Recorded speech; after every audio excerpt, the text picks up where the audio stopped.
Lunch complete করে তিনজন মিলে রেডি হয়ে বেরিয়ে পড়েছি। আজকে ফাইনালি আমি গয়েশপুর ফেরত যাচ্ছি। আগের মিনি ব্লগেই তো তোমাদের সাথে সেটা শেয়ার করেছি। একটুক্ষণ দাঁড়ানোর পর এখানে আমরা টোটোও পেয়ে গেছিলাম, আর আমাদের ট্রেন ছিল 2:45-র সময়। এই ট্রেনটায় যাওয়ার কারণ এটা বেশ ফাঁকা থাকে, এখান থেকে রানাঘাট অব্দি যাব, তারপর রানাঘাট থেকে চেঞ্জ করে নেবো। আর একটা দুটো করতে করতে কতগুলো ব্যাগ হয়ে গেছে।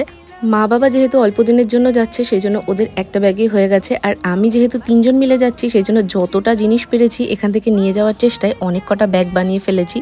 বাবার বাড়ি থেকে ফেরত যাওয়ার সময় জামা কাপড়ের পাশাপাশি খাবার জিনিস তো ঠুসে ঠুসে ভরি, তার সাথে আমি এবার সফট টয়েজও নিয়েছি। তার সাথে কিচেনের জন্য 2-3টে আইটেম ছিল।